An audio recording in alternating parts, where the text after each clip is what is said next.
Hello students, शिक्षा सूत्र अध्ययन में आप सबको स्वागत है। आज हम 7वीं कक्षा के मल्हार पुस्तक के चैप्टर 7 वर्षा बहार कविता के बारे में हम चर्चा करेंगे। इस कविता के कवि हैं मुकुटधर पांडे। एक प्रसिद्ध हिंदी कवि थे जिनका जन्म छत्तीसगढ़ के बिलासपुर 1895 में जन्म हुए थे।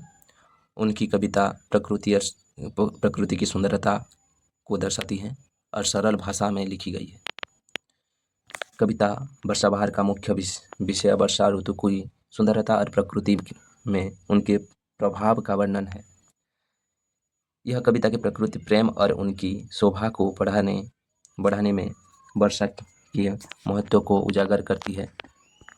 चलिए हम इस कविता को देखेंगे। वर्षा बहार सबके मन को लुभा रही है। नभ में छटा अनूठी घनघोर छा रही है। बिजली चमक रही है, बादल गरज रही है, पानी बरस रहा है, झरने भी ये बहे हैं। चलती हवा है ठंडी, हिलती हैं डालियाँ सब, बागों में गीत सुंदर गाती है माली ने अब। तालों में जीव जलचर आती हैं प्रश्न होते, फिरते लाखों पपीहे हैं ग्रीष्म ताप खोते।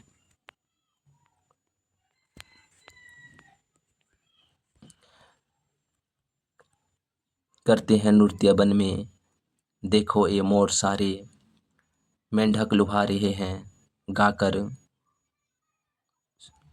सुगीत प्यारे। खिलता है गुलाब के सा, सौरभ उड़ा रहा है, बागों में खूब खुश से आमोद छा रहा है। चलते हैं हंस कहीं पर, बांधे कतार सुंदर, गाते हैं गीत कैसे, लेते किसान मनोहर। इस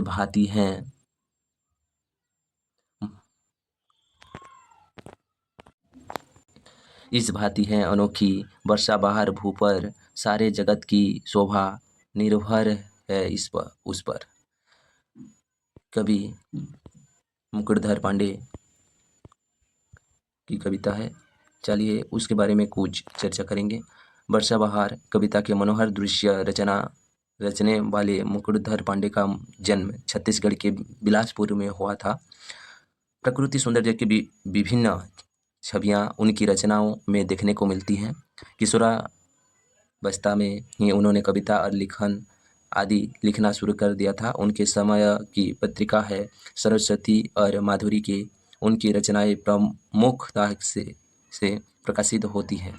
हिंदी साहित्य के मुकुटधर पांडे के योगदान को देखते हुए भारत सरकार द्वारा इन्हें पद्मश्री संपादन दिया गया है।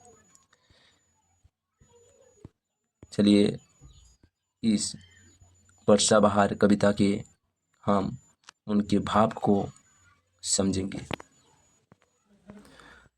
वर्षा बहार सबके मन को लुभा रही है।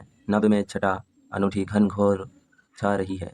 बिजली चमक रही है, बादल गरज रहे हैं, पानी बरस रहा है, झरने भी बहा रहे हैं। शब्दार्थ को हम समझेंगे। चलिए शब्दार्थ इस प्रकार है। बहार यानी सुहावनापन, रमणीयता, लुभा यानी लालचना, नभ यानी आकाश, छटा यानी शोभा सौंदर्य और अनूठी यानी अद्भुत, घनघोर यानी बहुत घने बादल। तो उनके अर्थ को हम देखेंगे।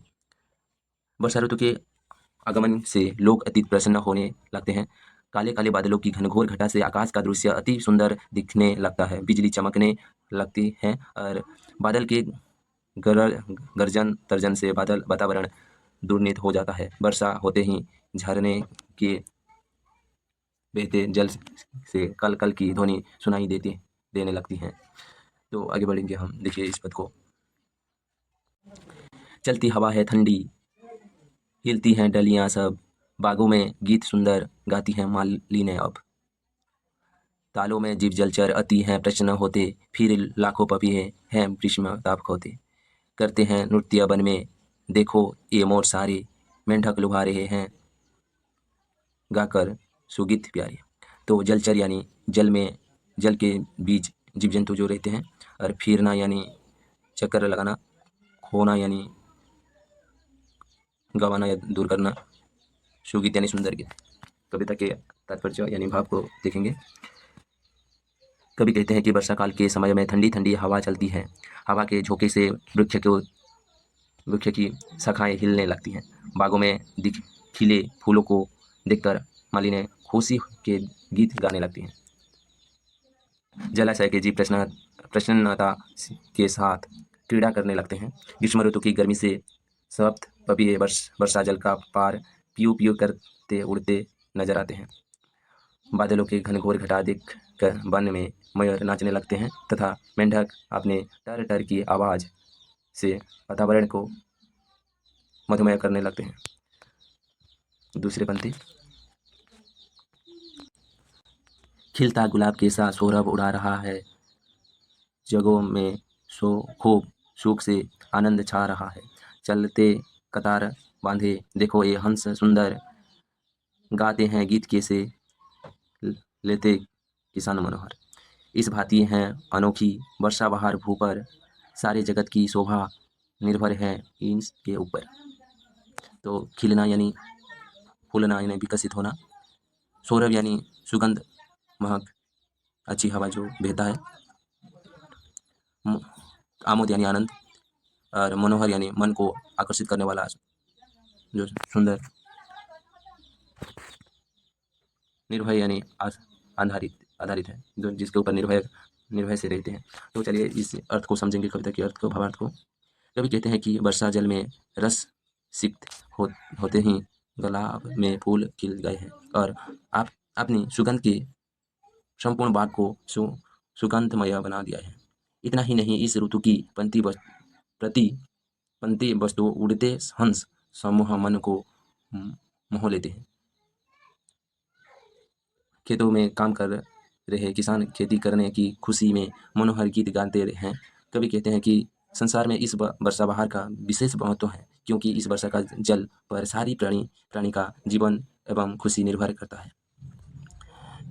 तो कवि ने वर्षा बहार कविता में वर्षा ऋतु की सुंदरता और प्रकृति की भाव का वर्णन करते हैं। यहाँ कविता के प्रति प्रेम और उनकी शोभा को बढ़ाने में वर्षा के महत्व को उजागर करते हैं। तो इतने में ही कविता समाप्त होते हैं। चलिए चैनल को सब्सक्राइब कीजिए और लाइक कीजिए। फिर मिलेंगे अगले पार्ट के साथ।